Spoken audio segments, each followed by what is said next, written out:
Hello everyone. We are Friday. And yes, you are at Rose Haven Yarn Shop with Diane. Bonjour tout le monde.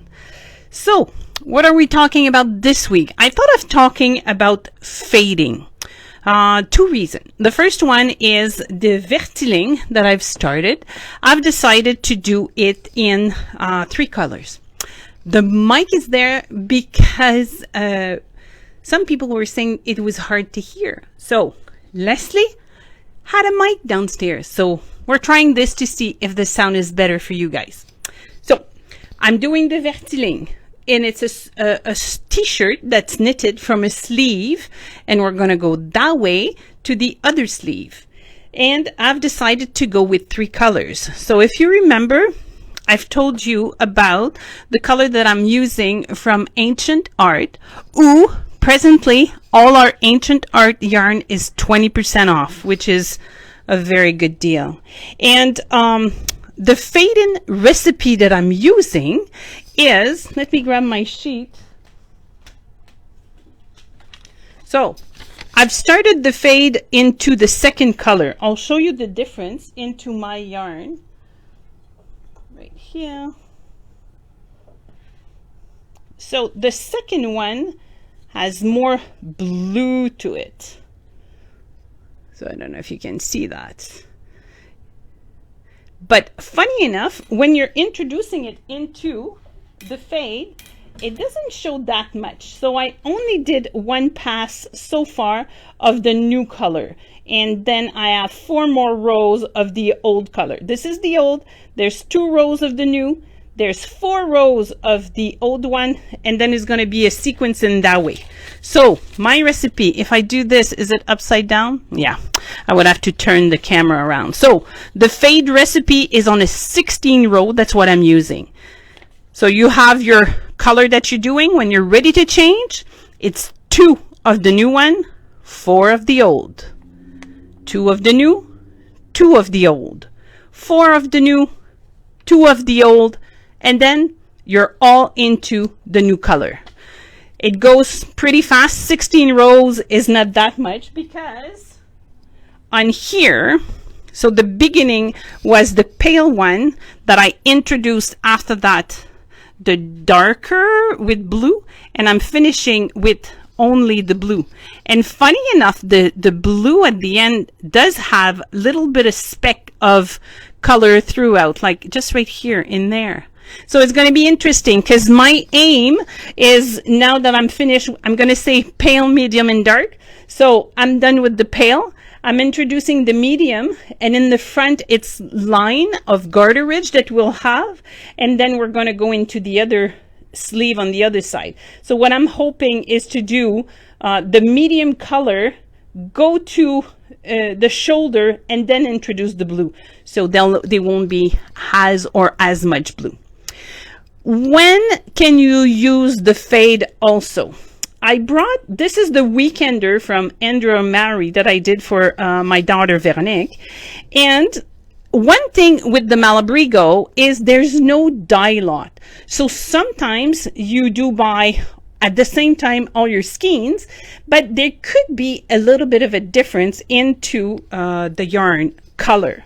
So I did not do the fade into Vero, but there is from here to here, that ball add a little bit more white into it. So if I flick this way, you can see.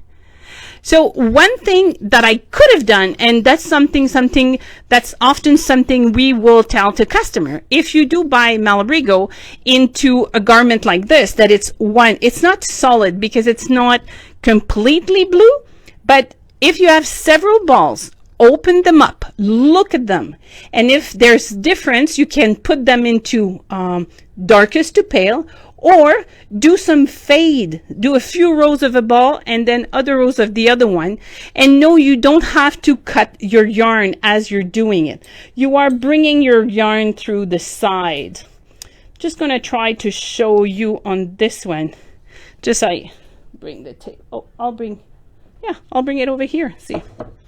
So far, I'm carrying the yarn on the side, and I'm introducing on the right side of my garment. So anything will be introduced through the back, but starting to knit. So the first stitch, I never put the new color.